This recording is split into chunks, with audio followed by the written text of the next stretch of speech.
The recording lasted 11 seconds. That was all Agent Diane Reeves played before she reached across the desk and stopped it. The room went quiet. The kind of quiet that has weight to it. The kind that settles into your chest and stays there long after the sound is gone. San Diego, NCIS headquarters. A windowless office that smelled of old coffee and older case files. The fluorescent light overhead had been flickering for 3 months. Nobody had fixed it. Nobody seemed to notice anymore. Lieutenant Commander Maya Caldwell sat across from Reeves with her spine straight and her hands folded on the table. She had not flinched during those 11 seconds, had not looked away. Her eyes gray as November ocean moved from the recorder to Reeves's face with the same calibrated focus she used acquiring a target through a rifle scope.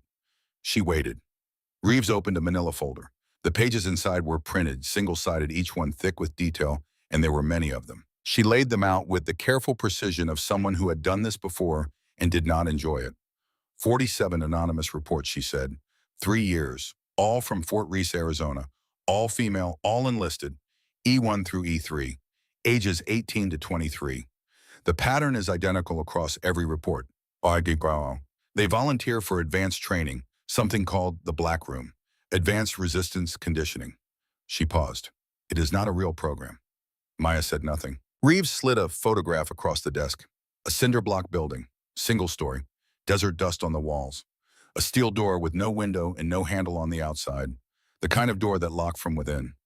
They go in, Reeves said, and 6 months later, they're gone. Medical discharges, psychological evaluations, 2 attempted suicides, 1 successful. She turned a page. The operation is organized. They film everything. The footage is used as leverage. Most victims never report because they are told this is standard training, that everyone goes through it, that complaining means weakness. The ones who do report their files disappear in administrative processing. 3 formal complaints reached the base commander over 2 years. All 3 are gone.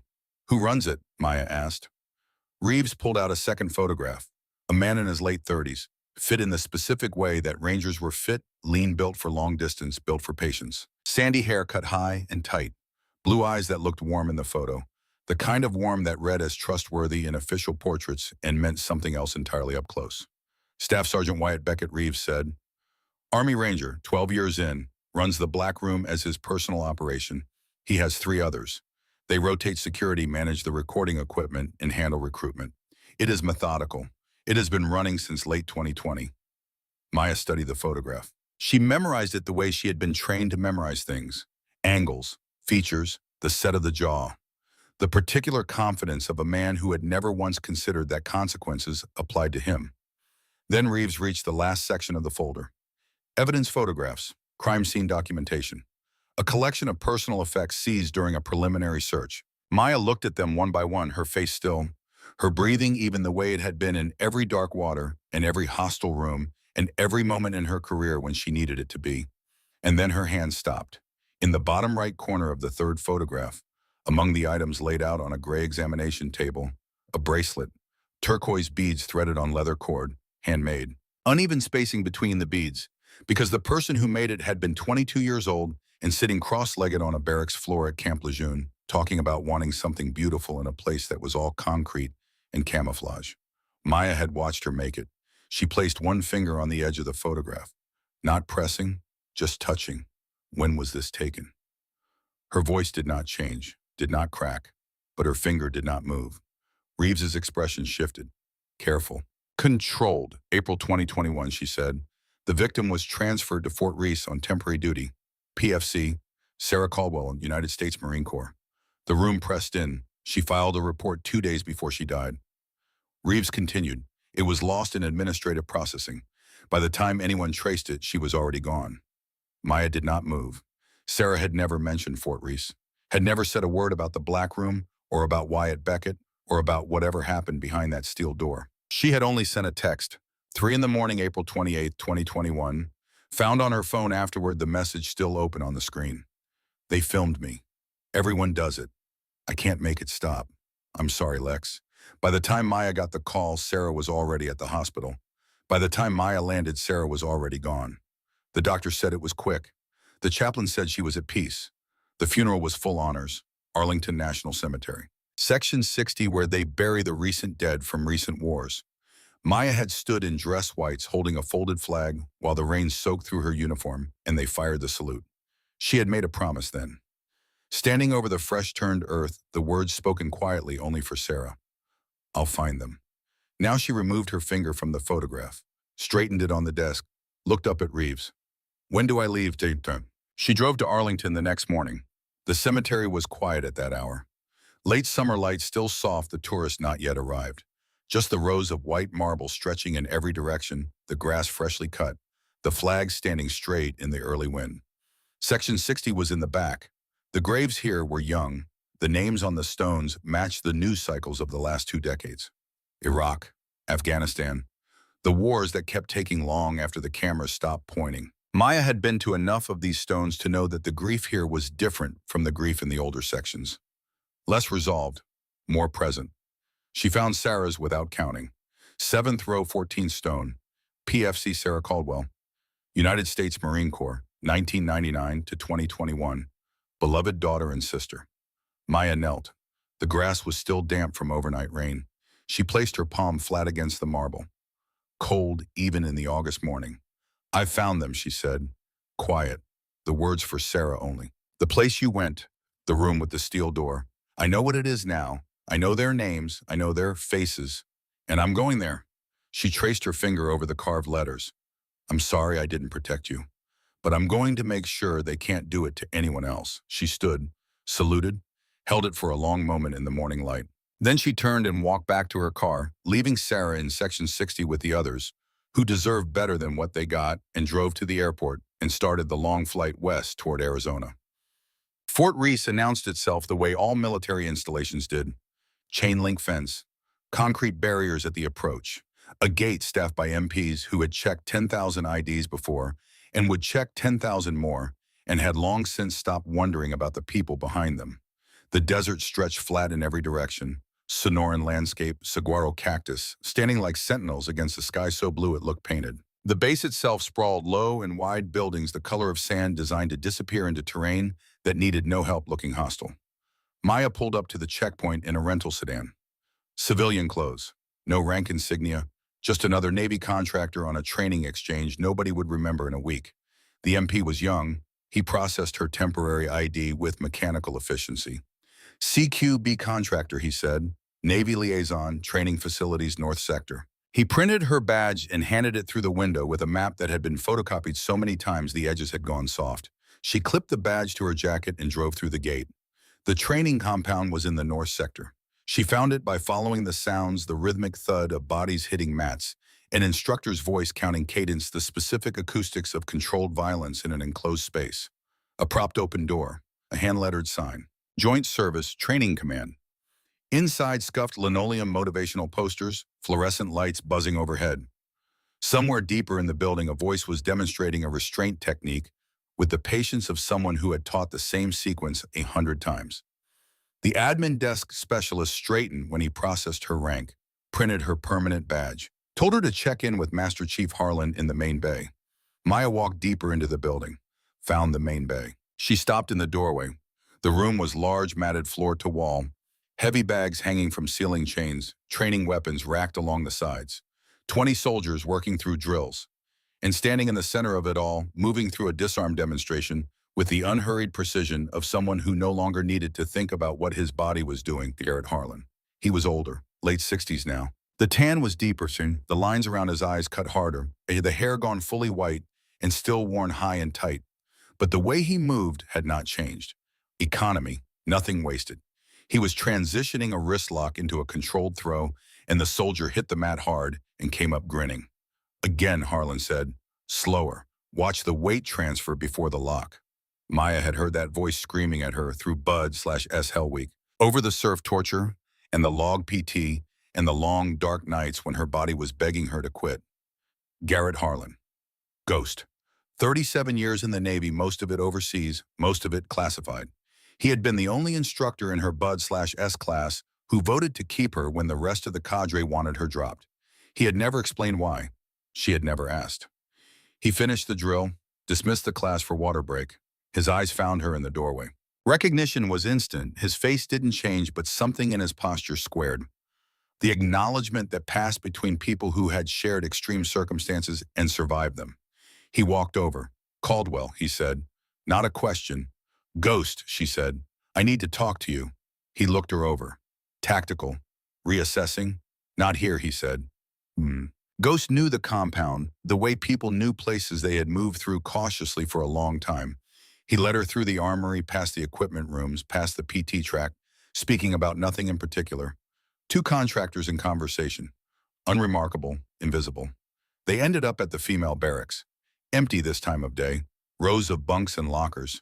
The faint smell of soap and boot polish, and the staleness of rooms inhabited in shifts. Ghost stopped at the bathroom at the far end, pushed the door open, pointed to the last stall, the one farthest from the entrance. The walls were institutional green, scuffed and marked with the layered graffiti of years, initials, and dates, a phone number, a Bible verse, and careful block letters. Maya scanned them the way she scanned everything. She found it in the lower left corner of the back wall. Small letters, deliberate, carved by something sharp. SC prayed here. April 2021. Maya stood very still. She had seen her sister's handwriting 10,000 times. On birthday cards and letters from boot camp and grocery lists left on the kitchen counter. She recognized the particular way Sarah formed the letter C slightly open at the top, a habit she had carried since third grade. 3 years, Ghost said quietly behind her. I walked past this stall in May 2021 and found it. Didn't know who SC was. Didn't connect it to anything. He paused. I know now. Maya reached out and touched the letters. The paint was cold. The cuts shallow but permanent. Sarah had pressed hard, had wanted it to last. Tell me everything, Maya said. Ghost pulled the door shut, lowered his voice. I started noticing the pattern in 2022, he said. Young female soldiers rotating out on medical discharge. Too many, too consistent, always within 3 months of going through the black room. I kept my own log, informal, nothing official, because every time I raised a flag through proper channels, it went nowhere. The black room is Beckett's program. He is well-liked, decorated, the kind of NCO that commands protect, because he makes the unit look good.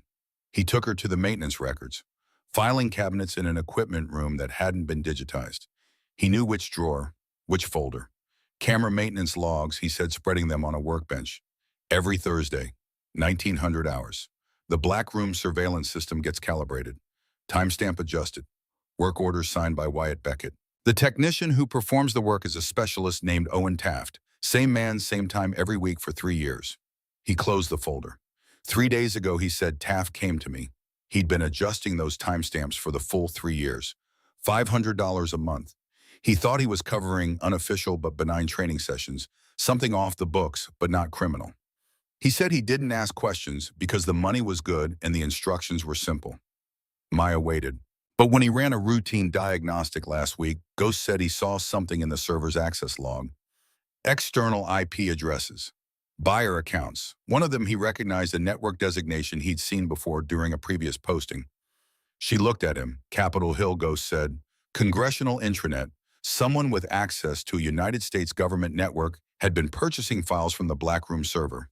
When Taft realized what the files were, he came to me. He's been building toward a full statement ever since. The room was very quiet. So this isn't just a base problem, Maya said. Ghost shook his head slowly. It stopped being just a base problem a long time ago. He closed the filing cabinet. His face held the particular expression of someone who had been carrying weight alone for too long and had just found someone to help hold it. You're NCIS, he said. Yes. He nodded once, like a decision already made was finally confirmed. Then let me show you the rest. The black room was in the East Wing. Maya observed it the following morning in the context of a routine facility tour, Ghost arranged through official channels. Just a master chief walking a Navy liaison through the training complex. Nothing unusual. The door was steel. Heavy. The placard read Advanced Resistance Conditioning in standard military stencil. No window. Handle only on the inside. Ghost knocked once and opened without waiting. 30 feet by 30 feet. Mats on the floor. Along the walls, the equipment that legitimate SERE training used: stress position, restraints, sensory deprivation tools. All of it standard. All of it explainable. All of it arranged around a single metal chair bolted to the floor in the center of the room. 4 people inside. The first was Wyatt Beckett. He stood in the center of the space with the ease of a man who owned it because functionally for 3 years he had. late 30s, lean, sandy hair, cut regulation. Blue eyes that assessed Maya the moment she entered and then produced a smile like something switched on. He was demonstrating a restraint technique to two soldiers, his hands moving through the sequence slowly. That's when you apply the rotational pressure he was saying. They think they have options at this point. That's the psychology of it, making them believe they still have a choice. He stopped when he saw Maya and Ghost. His voice shifted, easy, warm. Navy's here. About time you SEALs see how the Army does it. He walked over, extended his hand. Staff Sergeant Wyatt Beckett. Most people just call me Wyatt. His grip held exactly one beat longer than necessary. The second man was large in the specific way that made rooms feel smaller. Anton Volkov, 6'4", built in proportion, Slavic features, a stillness about him that had nothing to do with calm. He stood near the far wall, arms crossed, watching everything, saying nothing. The kind of presence that communicated threat without performing it. The third was younger, mid-20s, seated on a bench with a tablet in his hands. Brant Kelso, Signal Corps patch. His fingers moved across the screen constantly. Beside him, a phone on a small tripod lens aimed at the center of the room. He glanced up when Maya entered, looked back down, kept typing. The fourth was a woman, Sergeant Faye Drummond, early 30s, blonde hair pulled back. The kind of face that communicated warmth before you heard her voice, open, approachable. The specific friendliness of someone practiced at making people feel safe. She saw Maya and Ghost enter, and the smile was already there. It simply continued. Beckett spread his hands. We run the full program here, he said to Maya. 3 weeks. Week 1, basic resistance framework. Week 2, psychological pressure scenarios. Week 3, integrated full immersion, he gestured around the room. Every person who comes through learns something real about themselves. He looked at Maya directly. You should join a session. We run evening blocks, smaller groups, more individualized attention. I'll check my schedule, Maya said. Do that. His smile didn't move, but something behind it shifted. You're a SEAL, that's rare, especially for women. You've had to prove yourself every single day. That kind of history, it's exactly what this program is designed for. She held his eyes for a moment. Not long enough to be a challenge, just long enough to register. Then she looked around the room once more, the bolted chair, Kelso's phone on its tripod, Volkov motionless beside the wall, and nodded pleasantly and walked back out the door. Ghost followed. Neither spoke until they were outside and the desert air replaced the recycled air of the training wing. That Ghost said quietly is exactly what I expected. 3 days later, Faye Drummond found her during a water break. It happened the way Ghost said it would. Casual. 2 women in a predominantly male space finding common ground. Faye moved through the social geography of the training compound like someone who had studied it. She knew which water station the female soldiers used in the afternoon, which hours offered the most natural privacy for a conversation like this one. She was already there when Maya arrived. You move well, Faye said, watching the drill rotations. The compliment was specific enough to feel genuine. Most instructors at Lieutenant Commander don't still move like operators. Muscle memory, Maya said. Still impressive. Faye glanced around, easy, natural. How are you finding the post-professional? Well run. Faye smiled. That's diplomatic. I know the Navy tends to think we're loose out here. But the training really is solid, especially the advanced work. She paused. The black room sessions, have you had a chance to observe more than the brief intro? Not yet. You should, seriously. I went through it when I first arrived. Changed how I think about pressure, about knowing where your limits are. Faye's voice was level, everything calibrated. It's intense, but it's worth it. Wyatt is demanding, but he's professional. He has to be. That's the only way the program works. Maya let the silence stretch. A beat, then another. Faye filled it. There's a session Thursday evening, she said. 1900, small group, very focused. If you're interested, I can add your name. No obligation, but I think someone with your background would take a lot away from it. Thursday works, Maya said. The relief on Faye's face lasted less than a second, but it was there. The expression of someone who had completed a step in a process they had completed many times before. Perfect. She touched Maya's arm briefly. Just wear comfortable PT gear. It can get physical. And bring your ID, standard procedure for the evening blocks. She walked away. Back into her role as den mother. Back into the particular warmth she wore like a uniform. Maya finished her water. Thought about the 37 women before her in the long backward count. Thought about the architecture of what she had just participated in, the ease of it, the naturalness, the way it had felt like nothing more than conversation between colleagues. Thought about how many times that exact conversation had ended in exactly the same result. She pressed the recorder activation switch through the fabric of her sleeve. 3 seconds. Felt the faint warmth that told her the tape was turning. 2 days. That night, Maya sat alone in her quarters with the door locked and only the desk lamp making a small circle of yellow in the dark. She opened the case folder Reeves had given her. She read every name, 53 of them. Not numbers, not statistics, not patterns in a data set. She read each name out loud softly into the quiet room. PFC at 19 deployed alone for the first time. Specialist at 21, 2,000 miles from anyone who knew her. Private at 18, 2 months into her first posting, still learning where the mess hall was. She read their names and their ranks and their ages, and when she finished, she closed the folder and sat with it for a long time. Then she reached into her pocket and took out the turquoise bracelet. The leather was beginning to crack along one edge. The beads were faded at the contact points where Sarah's wrist had pressed against them. The spacing between the beads was uneven, the way handmade things always were, imperfect. Human-made by someone sitting on a barracks floor talking about wanting beauty in a place that was all concrete and function. Maya closed her fingers around it. Did not cry. Could not cry. Not here. Not before Thursday. But she sat in the small, lamplit circle of that room for a long time holding the bracelet and allowed herself the one thing she could not allow herself when she walked through the steel door, the full, unguarded weight of what this cost. Then she put the bracelet back in her pocket, checked the recorder, checked the UV capsule sealed against her rear molar. Closed her eyes, opened them. 2 days. The package arrived at Ghost's off-base apartment Wednesday morning. Brown paper. No return address. Phoenix postmark. It weighed more than it looked like it should, the density concentrated. Purposeful. Nothing wasted on casing or padding beyond what was necessary. Ghost set it on his kitchen table and opened it while Maya watched. Inside was a cassette recorder the size of a deck of playing cards. Matte black casing designed to disappear against dark fabric. A single red LED, the diameter of a pinhead. The microphone was integrated into the body, no external component. Nothing to snag on movement. The activation switch was recessed into the right side small enough that you would never trigger it accidentally. Press and hold 3 seconds. The LED blinked once. After that silence, no hum, no interference signal. Just tape turning and the dark converting sound into magnetic evidence that no one could hack or intercept or remotely erase. CIA issue, Ghost said, 1987. East Berlin, dead drop recordings. The analog signal is the entire point.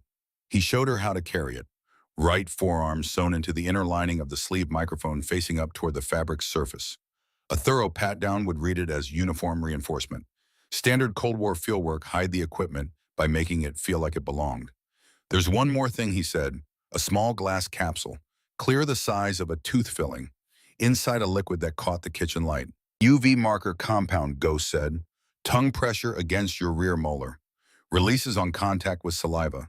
Invisible to the naked eye. Under black light, it adheres to everything it touches, skin fabric surfaces, and holds for 72 hours. If they attempt to clean the scene, the compound survives. Physical evidence that places you in that room traces every point of contact. He seated it efficiently against her rear molar. Maya ran her tongue over it. Foreign but manageable. Like a filling that hadn't quite settled. Don't release it unless things go wrong, Ghost said. Once it's out, it's out. The scene needs to be worth marking. Understood. He burned the packaging in his fireplace. They sat in silence while the paper turned to ash. Outside, the Arizona evening was cooling fast. Desert temperature dropping 40 degrees in 2 hours, the landscape revealing its true character once the sun was gone.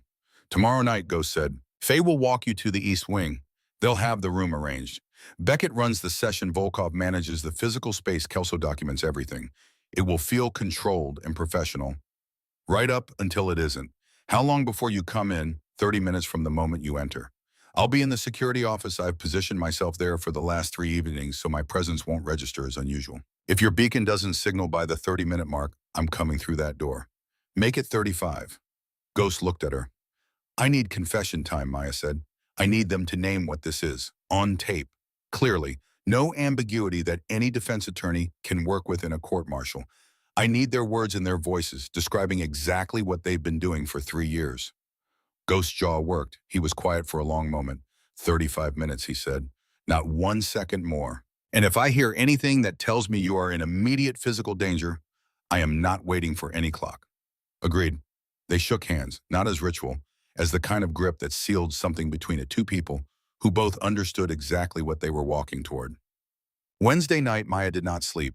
She lay on her bunk in the dark with her eyes open and ran the operation forward in her mind, the way she had run every mission before it, not imagining success, because imagining success was how you got surprised, but mapping the failure points, the moments where the plan could break.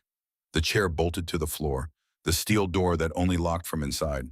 Volkov stationed near it, Kelso's camera already recording when she entered. The entire sequence designed to eliminate options before the subject understood options were being eliminated.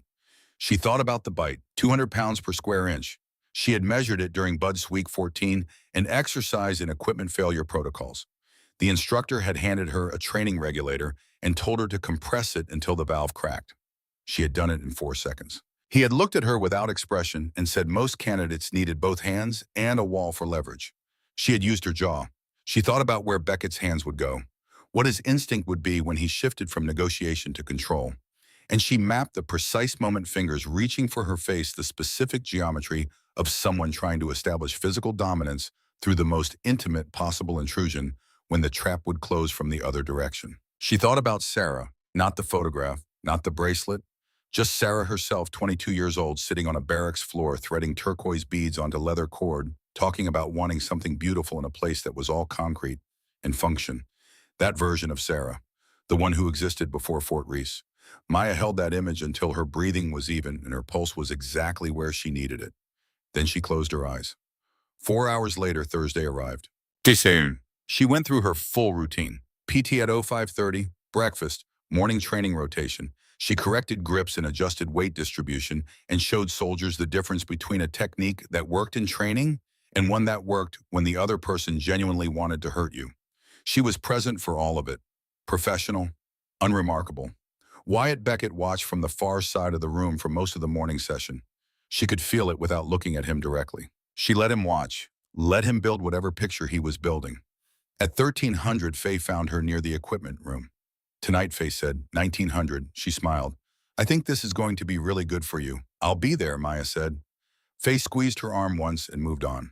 Maya watched her walk away, thought about how natural it looked, thought about how many times that same sequence had ended with a young woman walking through a steel door. She went back to the barracks at 1800, changed into P, gear, black shorts, gray shirt, standard issue, tied her hair back, checked the recorder, activated it, confirmed the LED blinked once through the sleeve, confirmed the UV capsule was still seated, attached the emergency beacon to her wristband disguised as a standard sports watch. She stood in front of the small mirror above the sink, looked at herself for a moment, then she walked out. Ghost was waiting near the entrance to the north corridor. They did not stop, did not speak. He fell into step beside her for 30 feet, then turned toward the security office without looking back. 35 minutes, she said quietly as he turned. He didn't respond. He didn't need to. The corridor to the east wing was quiet. Most of the base was at evening chow. The training compound had the specific emptiness of buildings that are full during the day and hollow at night. The black room's steel door was closed. Maya stopped outside it, placed her palm flat against the metal. Cold, heavy, the kind of door built to contain sound.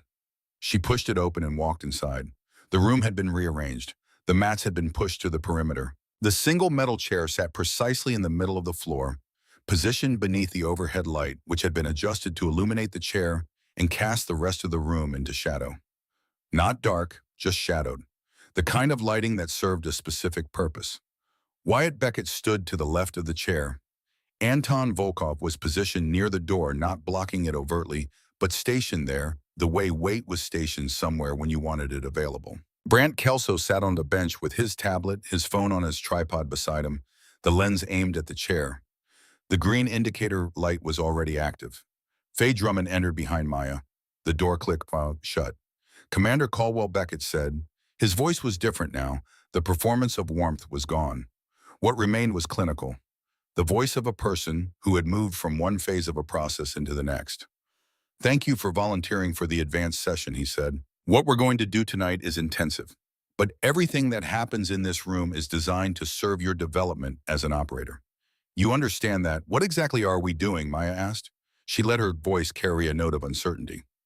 Not much, just enough. Stress inoculation, Beckett said. We put you in scenarios. We apply pressure, psychological, situational.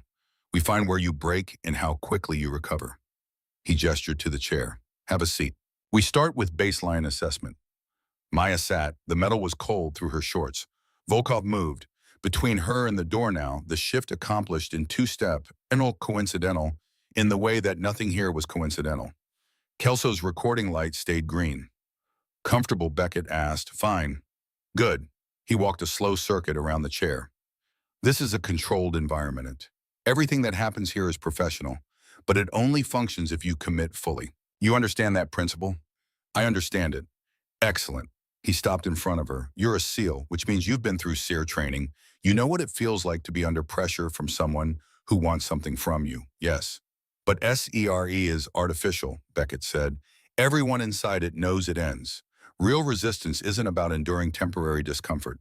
It's about understanding leverage, what you'll protect, what you'll sacrifice. What you'll do was the person across from you holds something you cannot afford to lose. He leaned down slightly, bringing his face to her level. Real leverage changes the calculation completely. The recorder had been running for 6 minutes. She needed him to be specific. What kind of leverage, she asked. Good question. He nodded to Kelso. Show her. Kelso turned his tablet toward her. The screen showed a grid of photographs. High resolution. Recent. Maya leaving the shower block. Maya in her quarters, the angle suggesting an external camera. Maya at her desk reading. Every private moment of the past 5 days documented, catalog stored. We monitor all participants in the advanced program, Beckett said. For security purposes. Your background check was interesting. Navy SEAL, commendations, combat deployment, impressive record. But it was your family history that caught our attention. He nodded again to Kelso. The screen changed. A folder. The label read Caldwell S. Sarah's official portrait filled the screen first. Then photographs Sarah at Fort Reese, Sarah walking toward the training complex, Sarah in the female barracks corridor, Sarah 3 years ago, and 22 years old and not yet understanding what was about to happen to her. And below the photographs, a row of video file thumbnails, 14 of them, each stamped with a date from April 2021. Your sister Beckett said, PFC Sarah Caldwell, Marine Corps. She came through our program in 2021. Temporary duty rotation. He tapped one of the thumbnails. 5 seconds of video played. Sarah's face, her voice broken and forced reading from something just off camera. And Beckett's voice from somewhere behind the lens, say it again, look at the camera cleaner this time. Maya looked at the screen. She did not look away, did not allow anything to change in her face or her posture or the pace of her breathing. She held herself completely still, and beneath her hands on her knees, her fingers pressed into the fabric with a pressure that left marks she would find later and not remember making. We keep everything, Beckett said, closing the video. Archive purposes, quality control. He straightened. Her footage is particularly good, very genuine, the kind of material that would be devastating if it reached the wrong people, if it became public. She's dead, Maya said. Her voice was level. We know. Tragic. But the recordings aren't. And you're not. Beckett crouched to her eye level. Here is how this works, he said. You cooperate with tonight's session. You do exactly what we ask, say what we tell you to say, and your sister's footage stays private. Your footage, which we will begin collecting tonight, stays private. Everyone continues with their careers. We have no further need to contact you unless circumstances change. And if I don't, Maya said, then everything goes out. Your sister's recordings, yours. Name, service records, unit affiliations. We have buyers who pay very well for this category of material. Foreign intelligence services particularly. The Russians have a word for it. Kompromat. Volkov spoke for the first time. His accent was thick and unhurried. Is a simple choice, he said. You cooperate. Nothing bad happens. You fight everything bad happens. Faye stepped forward from the edge of the room. Her voice was soft. The warmth still present, not performed now, but genuine in its particular way. The warmth of someone who had learned to live inside a terrible thing by telling herself she was making it easier. It's not what you're imagining, she said to Maya. A few minutes, you say some lines, we get the documentation we need, and then it's over. Most people we never contact again. Maya looked at each of them in sequence. Beckett, Volkov, Kelso, Faye. All of them waiting with the patience of people who had run this exact process 47 times before. She let the silence sit. How many people have been through this program, she asked. Beckett smiled. That's the right attitude. 53 confirmed participants, 100% retention. Every person who goes through the black room understands its value by the end. And the footage where is it stored encrypted server, accessible only to the four of us. We maintain it for leverage purposes. Most participants never hear from us again. Kelso looked up from his tablet. Some of it gets sold, he said. The tone was factual, almost offhand. International buyers, 10,000 per file, helps fund the operation. Beckett shot him a sharp look, but the words were already in the room. Maya had everything she needed. 53 victims named, coerced recordings, active international sales, 14 minutes of tape. She asked one more question, quietly, with the voice of someone about to comply. My sister, she said, did she fight? Beckett looked at her. Something moved across his face, surprise at the question, then assessment, then something that looked almost like satisfaction. At first, he said, then she understood the situation. They always do. Maya nodded slowly. Good, she said, because I'm not her. She came out of the chair in a single movement. Beckett's hand rose instinctively, reaching for her face, fingers spreading toward her mouth, the gesture of someone trying to establish physical control of a situation that had just accelerated beyond his script. His fingers touched her lips. She bit down. 200 pounds per square inch. Her teeth found the webbing between his index and middle finger and closed through skin and muscle until she felt bone against enamel and heard the sound that a hand makes when it has been seriously and permanently damaged. Beckett's scream was not a sound she had heard from a human being before. Something pre-verbal in it. His body's entire pain network firing simultaneously, the signal too large for the brain to process as anything but raw noise. She held the bite and shook her head. Taisha felt tissue tear further, felt the blood come fast and metallic. Then she released and he stumbled backward, hit the mat, sat down hard with his right hand pulled to his chest and blood pumping between his fingers in slow, dark pulses. Volkov was already moving, 2 steps, arms extending, coming fast for his size, confident in his physical advantage. He had used that advantage as his primary tool for 12 years, and it had never failed him. Maya went low, under his reach, inside his guard before he could adjust. Left elbow rotating from the hip, all her body weight concentrated into the point of impact, his larynx. The soft target, the one that cannot absorb impact and cannot pretend it can. Volkov's eyes went wide. His hands flew to his throat. His forward momentum carried him into her knee, full weight, full force sternum. He went backward into the door and slid down it, both hands clutching his neck, his chest heaving in the panicked rhythm of someone whose airway has been compromised and whose body does not yet understand the mechanics of what just happened. Kelso was on his feet, phone in his hand, thumb moving across the screen, opening a transfer application, initiating an upload, trying to push the archive to an external server before anyone could stop him. 3 steps across the mat. She caught his wrist at full extension, applied joint pressure precisely until his grip failed, and caught the phone one-handed as it fell. Muscle memory. Thousands of repetitions collapsed into a single motion that required no conscious thought at all. 2 taps, airplane mode. The upload froze at 31%. The wireless connection severed. The archive stayed exactly where it was. She locked the screen and turned around. Beckett on the floor, hand destroyed, faced the color of old concrete, going into shock. Volkov against the door, still gasping, the color slowly returning to his face as restricted air found its way through damaged tissue. Kelso on his knees, holding his wrist past the point where pain had a sound. And Faye Drummond. She had not moved from her position at the edge of the room. She stood completely still, and the expression on her face was not what Maya expected.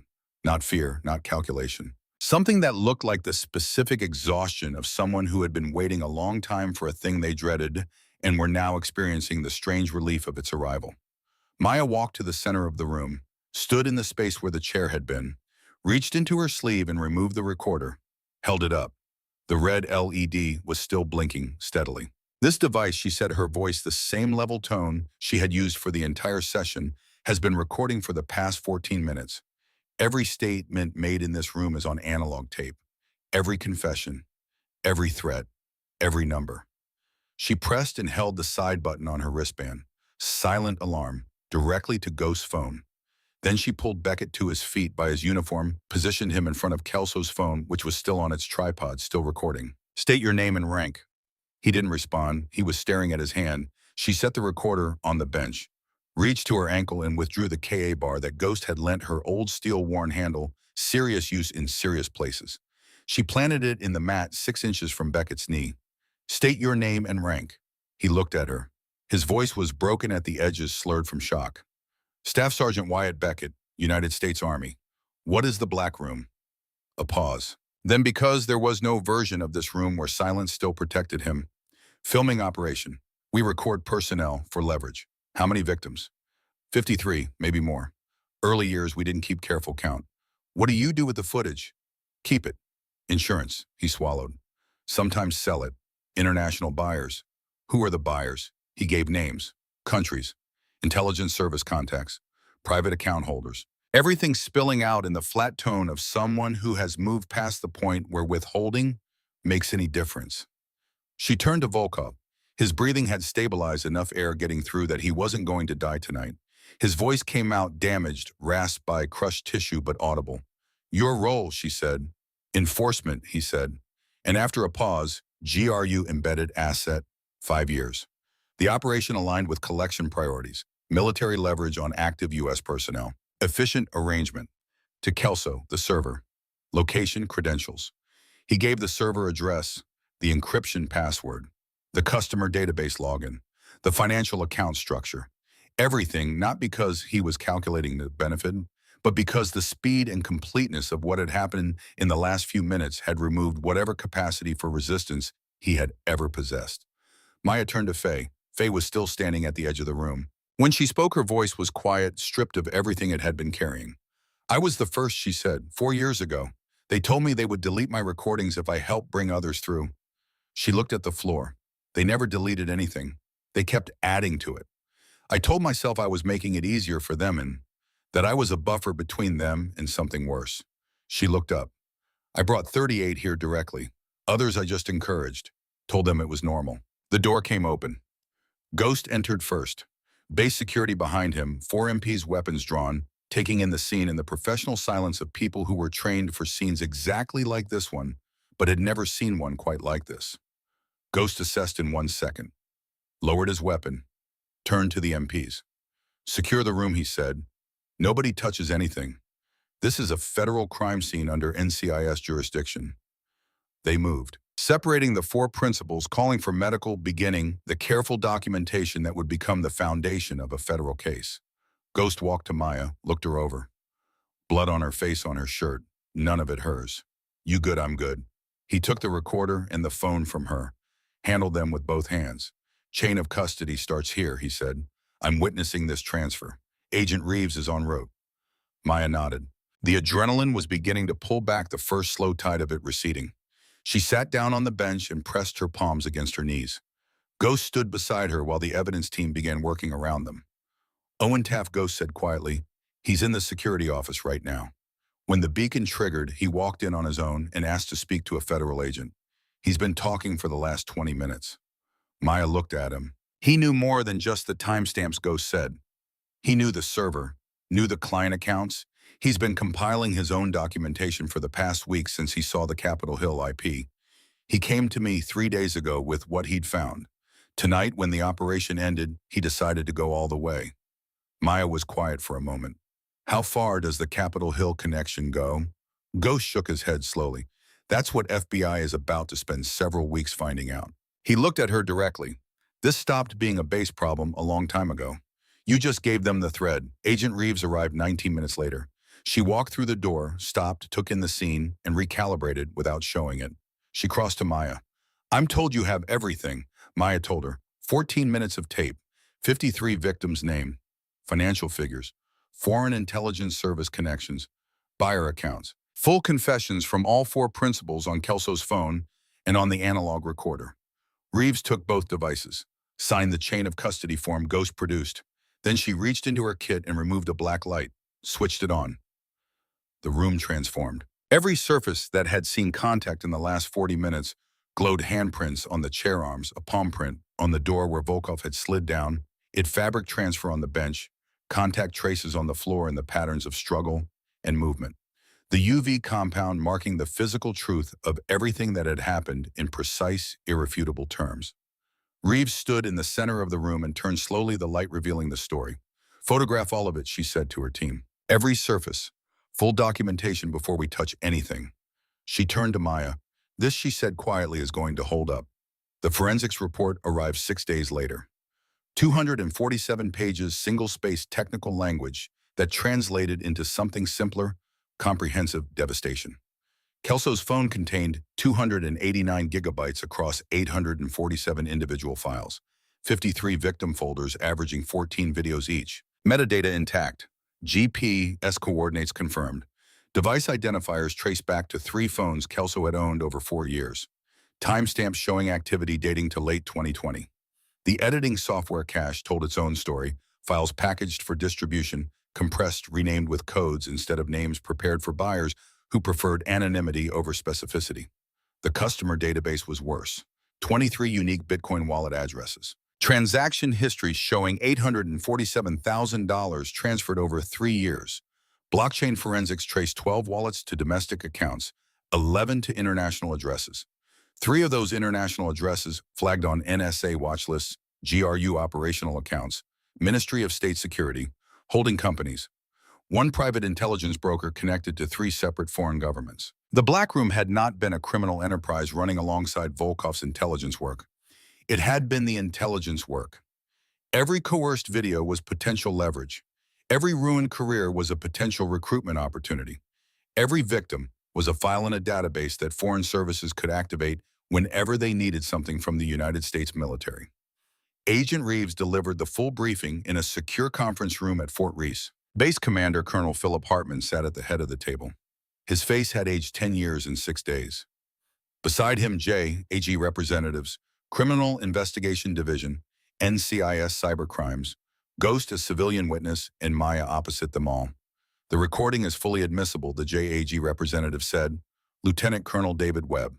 30 years of military law prosecution experience that included 2 war crimes cases in Iraq. Single-party consent in a military facility during an active federal investigation. The defendants had no expectation of privacy. Every statement on that tape is usable. What about the use of force, Hartman asked. He looked at Maya carefully. You injured 4 soldiers. 1 has permanent damage to his hand. Another required emergency surgery. Self-defense, Webb said before Maya could respond. The recording makes it unambiguous. The defendants physically threatened her, produced coercive material, and initiated unwanted physical contact. Lieutenant Commander Caldwell's response was proportional and legally justified under both military law and federal statute. The subsequent restraint of the other 3 was securing suspects actively attempting to destroy evidence. Hartman didn't argue. He couldn't argue. But he looked at Maya for a long moment with the expression of a man who was trying to reconcile several things he had been taught about how the world worked with the evidence sitting on the table in front of him. Reeves set down her folder. There is one more matter, she said. Her voice dropped to the specific register of someone delivering information that changes the shape of a room. During the financial investigation, FBI counterintelligence identified an IP address in the customer database registered to a congressional intranet network. She opened a classified folder, red stripe across the top. A senior staff member on the House Armed Services Committee purchased 14 files between 2022 and 2024. The purchases align precisely with the committee's review cycle for Fort Reese operational funding. The room went silent. The congressman is under investigation, Reeves continued. The staff member is in federal custody as of this morning. What began as a base-level criminal enterprise was being used knowingly by at least one person with direct oversight authority over this installation. That person was also functionally protecting it. Ghost spoke quietly from his seat. That's why the 2022 internal inquiry was shut down before it started. Reeves nodded. Someone above the base commander made a call. We now know who made it and why. Hartman pressed both hands flat on the table. He was quiet for a long time. Then I knew the pattern, the medical discharges, the numbers. I told myself there were alternative explanations. I didn't look hard enough. That's on me. Nobody in the room argued with him. He stood. I'm being reassigned. Pentagon's decision. A new commander arrives Monday with orders to audit every training program and review every complaint filed in the past 5 years. Fort Reese is going to be a different installation whether the people in it want that or not. He looked at Maya. For what it's worth, and I understand if it isn't worth much, I'm glad you found what I didn't look for. He left. The room held the silence he left behind. Webb cleared his throat. Court-martial timeline. Pentagon wants this fast track. Beckett goes first. Raines and Kelso to follow. Drummond will likely plead given the cooperation she's already offered. We have 6 weeks to prepare. Trials begin at Fort Bragg in September. The court-martial of Staff Sergeant Wyatt Beckett opened on a Tuesday in Fort Bragg, North Carolina. The Army chose the venue deliberately, neutral ground, away from Fort Reese, away from local politics and base loyalty, a courtroom that would be documented in military law courses for the next generation of JAG officers. Maya was the first witness. She took the stand in dress blues, Navy Cross, combat action ribbon, expert marksman qualification. The uniform told a story before she said a word. The prosecutor was Webb. He had prepared her testimony down to the minute. Clinical, precise. He let the recording do most of the work, 14 minutes played in full, the courtroom listening without movement. Beckett's voice filling the room as he explained leverage and 53 participants and international buyers with the confidence of a man who had done this many times and never once been interrupted. The jury, 8 officers, 4 enlisted, all branches represented, sat without moving. Their faces were neutral. Their eyes were not. The defense attorney was civilian, expensive, hired by Beckett's family who still believed their son was being railroaded by a Navy officer with a personal vendetta. Lieutenant Commander Caldwell, he said, you have extensive combat training, hand-to-hand, close quarters. You're trained to neutralize threats with significant force when necessary. Yes. On the night in question, you bit through a man's hand, crushed another man's larynx. You chose violence when you could have simply left the room. The door was blocked, Maya said. I was physically restrained. The recording documents both facts clearly. But you're a Navy SEAL. Surely you could have escaped without causing permanent injury. I could have tried, Maya said. And while I was escaping, they would have deleted the evidence. The 53 victims before me would never receive justice because I chose my own comfort over their testimony. That is not a trade I was willing to make. The defense attorney paused. That answer had not been in his preparation. He tried a different approach. Your sister was one of the alleged victims. You had personal motivation. This was as much about revenge as it was about justice. Maya looked at him directly. My sister is dead because soldiers like your client film vulnerable women and use the footage to ensure silence, she said. If wanting to stop that makes me personally motivated, then yes. But the recording doesn't care about my motivation. The archive doesn't care. 53 victims don't become less real because the person who built the case against the man who hurt them happened to be one of their sisters. The attorney sat down. The jury deliberated for 4 hours. Guilty, all counts. Conspiracy, sexual assault across 53 specifications, production and distribution of obscene material, espionage. The judge read the sentence into a courtroom that had gone very quiet. 45 years, United States Disciplinary Barracks, Fort Leavenworth. Dishonorable discharge, reduction to E1, forfeiture of all pay and allowances, registration as a sex offender upon release. He would be 83 years old if he survived it. Military prison had specific views about the category of offense he had committed. The other inmates would make certain he understood those views. Anton Volkov received life without parole, a DX Florence, Colorado. The federal supermax where the most dangerous prisoners in America spent 23 hours a day in cells smaller than the black room, with no human contact, no windows, and nothing but time until they ran out of it. The GRU officer, who had embedded himself in the United States Army for 5 years, who had built leverage on 53 women for foreign intelligence purposes, would spend the remainder of his life in a concrete box 8 feet by 10. Brant Kelso received his 30 years. With good behavior, he might be released at 56. He would spend that time as the man who filmed it in a facility where the distinction between what he did and what Beckett did was not considered particularly meaningful. Faye Drummond received 12 years. Mandatory psychological treatment, other than honorable discharge. She had been the first victim. She had also recruited 38 others. The court weighed both facts and arrived at a number that satisfied neither the advocates for leniency nor those who wanted no distinction made at all. Justice rarely produced clean answers. This one didn't either. Owen Taft received 5 years for conspiracy and obstruction, reduced for cooperation. He would serve 3. He had genuinely not known what was happening inside the room whose cameras he adjusted every Thursday evening. He had also genuinely not asked, and the federal court held that willful incuriosity in the face of obvious irregularity was not innocence. 2 weeks after the last verdict, 41 women gathered in Fort Reese's Chapel Annex. The other 12 victims were either still deployed overseas or could not face a room full of people who shared the same wound. The trauma still too immediate to examine in that kind of company. But 41 came. ages 19 to 27, ranks from private to staff sergeant, Army, Navy, Marines, Air Force, all of them survivors. All of them carrying memories they could not delete and shame they had been told was theirs to bear. Maya stood at the front, no podium, no formal presentation, just her in uniform standing where they could see the person who had gone into the black room and come out with evidence instead of trauma. "My name is Lieutenant Commander Maya Caldwell," she said. "3 years ago, my sister PFC, Sarah Caldwell, was assaulted in that room. She filed a report. It disappeared. 2 days later, she took her own life. I didn't know about the black room then. I only knew she was gone and I couldn't save her. The room was very quiet. Some of the women were crying already. Others sat with arms crossed, protecting themselves from hope because hope had failed them before. 6 weeks ago, NCIS asked me to investigate. They told me about the pattern, about the missing reports, about the 47 anonymous complaints that went nowhere. I went undercover. I observed. I documented. And when they invited me to the black room, I walked in wearing a recording device because I knew exactly what they were going to try." She looked out at the room. "Because someone believed you," she said. "Someone took your reports seriously enough to launch a federal investigation. That person came forward when it would have been far easier and far safer to stay quiet. That person is the reason we are standing here today." She looked at the third row. A woman sitting near the aisle, late 20s, staff sergeant stripes. The particular stillness of someone who had been carrying something heavy for a long time and had developed the posture of it. Lena Sharp had filed the first anonymous report in 2022.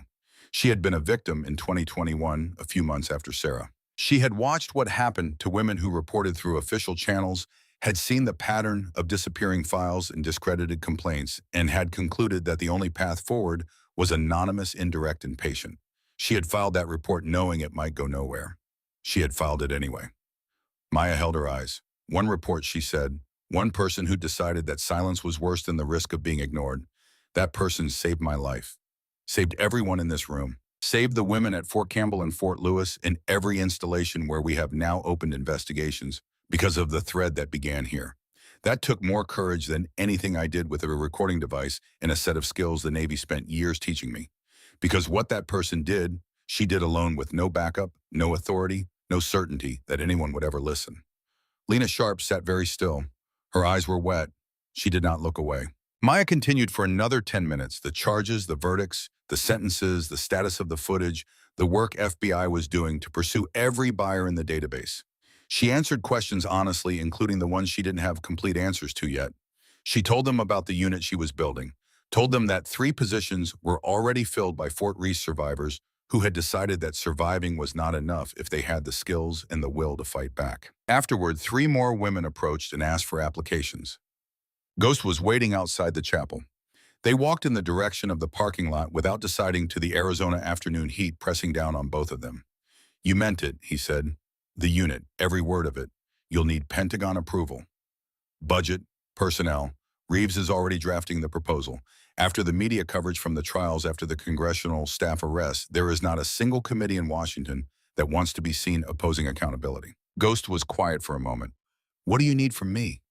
Maya looked at him. "Same thing you've been doing for 2 years. Watching, teaching, asking the questions that other people decided not to ask."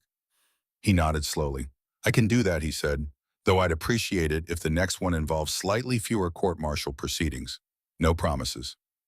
They reached the parking lot. The sun was beginning its long descent toward the horizon. The sky turning the specific colors it turned in the Arizona desert, orange and red, bleeding down into the blue, the kind of sunset that people who lived here stopped seeing because they'd seen it every evening, and then remembered one day what they'd been walking past. Maya looked at it for a moment. She thought about everything that had happened in this place. The steel door and the bolted chair, and the 14 minutes of tape that had unraveled a 3-year operation and a congressional staff member, and 3 Foreign Intelligence Service accounts. She thought about the 41 women in the chapel, and Lena Sharp's steady eyes, and the 3 who had asked for applications. She thought about Fort Campbell, Kentucky, where an anonymous report had arrived at NCIS headquarters the previous week, describing a pattern she recognized immediately. Same recruitment method, same timing, same category of victims, same playbook, she said. Ghost looked at her. "Fort Campbell," she said. "We leave Monday." He exhaled slowly. "Of course we do."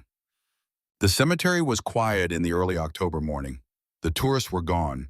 The summer heat had broken. Arlington in October had a particular quality, the sky cleaner, the light thinner, the rows of white marble, standing with a clarity they didn't quite have in the haze of summer. Maya walked section 60 from memory. 7th row, 14th stone, PFC, Sarah Caldwell, United States Marine Corps, 1999 to 2021. She knelt on the damp grass and placed her palm flat against the marble. Cold. Always cold regardless of season.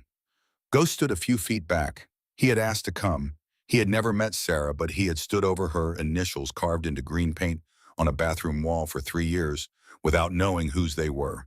And he felt the weight of that in a way that required him to be here now. Maya placed 3 things on the headstone. The first was the NCIS Commendation Medal, silver and ribbon awarded for meritorious service during the Fort Reese operation. Maya had worn it once at the ceremony. She did not need it. Sarah did. The second was the trial verdict printed on official JAG letterhead. United States versus Beckett. Guilty on all counts. She had laminated it. Weatherproof, permanent. The third she held in her hand for a moment before setting it down. The turquoise bracelet. Leather cracked along one edge. Now the beads faded to a softer blue than the color she remembered from that afternoon at Camp Lejeune, worn at every contact point where Sarah's wrist had pressed against it through whatever hours she had worn it before Fort Reese. The spacing between the beads, uneven, imperfect, handmade, human. She set it gently on top of the headstone. Sarah, she said, I told you I'd find them. All 4 are in federal custody. The buyers are being prosecuted. The network is being dismantled. 53 victims got justice. The investigation is already open at 2 more installations. That's your legacy. Not the video they made, not the room they put you in. Your legacy is the initials you carved into a wall when you had nothing else. It's the report you filed when you had every reason to believe no one would listen. You did everything right. The system failed you, but I fixed the system. She was quiet for a moment. And I'm not done. Ghost stepped forward. He placed his hand on the stone. His voice was lower, rougher. I walked past your name for 3 years without knowing it was yours, he said. That's not something I can fix. But I'm spending what time I have left making sure the people who hunt operations like this one know how to ask the questions I didn't ask. That's what I can do. It's not enough. It never will be. But it's something. They stood together in the morning light. 2 people who had both failed a young woman in different ways in different magnitudes at different moments and had arrived at the same place. After a long time, Maya stood. Saluted, held it, dropped it. She took one last look at the bracelet resting on the marble. The turquoise faded but intact. The leather worn but unbroken. Surviving the way Sarah hadn't. The way 53 others almost hadn't. The way 412 definitely had, because someone had carved initials into green paint and filed a report and left enough behind for someone else to follow. She turned and walked back toward the car. Ghost fell in beside her. The cemetery stretched behind them in its neat white rows. The morning was clear, the air carrying the particular coolness of autumn in Virginia, the kind of morning that felt like a beginning. Fort Campbell Monday, he said. Fort Campbell Monday, she confirmed. They walked out through the gate. Behind them, Section 60 held its quiet, and Sarah Caldwell's name stayed carved in marble, and the turquoise bracelet rested on the stone in the early light, worn and faded and still holding. The unit became operational the following spring. 12 personnel, offices at NCIS headquarters, San Diego. Field teams with authorization to operate across all branches and all domestic installations. 3 of the 12 were Fort Reese survivors who had decided that what happened to them could either define them or fuel them, and had chosen fuel. Ghost consulted. Unpaid. He taught the new investigators Cold War tradecraft, how to build evidence in hostile environments, how to operate when digital systems could be compromised, how to preserve chain of custody under pressure. The methods that worked because they were too simple to fail. Fort Campbell produced 4 arrests and 17 victims supported. Fort Lewis produced 6 arrests. Joint Base Charleston produced 3. The pattern repeated, and the unit adapted to each variation of it, and the convictions accumulated, and the names of the investigators who built the cases did not appear in the news, which was exactly how they preferred it. Lena Sharp joined the unit in its 2nd year. She ran the Victim Advocacy Division with the particular combination of directness and compassion that came from having been both the person who needed the advocacy and the person who had finally decided to demand it. Faye Drummond was released in the unit's 3rd year. She moved to Phoenix. She spoke at military bases and veterans support programs about psychological manipulation, about how fear could bend a person into helping their own abusers, about the difference between coerced compliance and consent. Some of the Fort Reese survivors could not separate her from what she had done. Others understood the complexity. Maya visited her once in a coffee shop in Phoenix, and they sat across from each other for an hour. Not as friends, as two people connected by violence and evidence in a room neither would ever fully leave behind. Maya did not forgive her. That was not hers to offer. But she recognized her, and that seemed to be what Faye needed most. The memorial at Fort Reese was dedicated in July of the following year. The Black Room itself remained sealed, welded shut on the base commander's final order crime scene tape, replaced by a permanent closure. The exterior wall became something else. 53 names engraved in granite. Sarah Caldwell forth from the tape in chronological order, in the order they were taken. Below the names, an inscription that the Survivor Committee drafted and the new base commander approved without revision. These warriors survived betrayal by those sworn to protect them. Their courage in speaking, in carving and filing reports that disappeared, saved hundreds who came after. May their voices, once silenced, echo in every investigation that carries their evidence forward. Maya spoke at the dedication. She spoke every year after that. The last line of her first dedication address, the line that was reprinted and quoted and posted in military legal offices across 3 branches, was simple. They thought silence was permanent. They were wrong. Evidence is permanent. Evidence is what survives.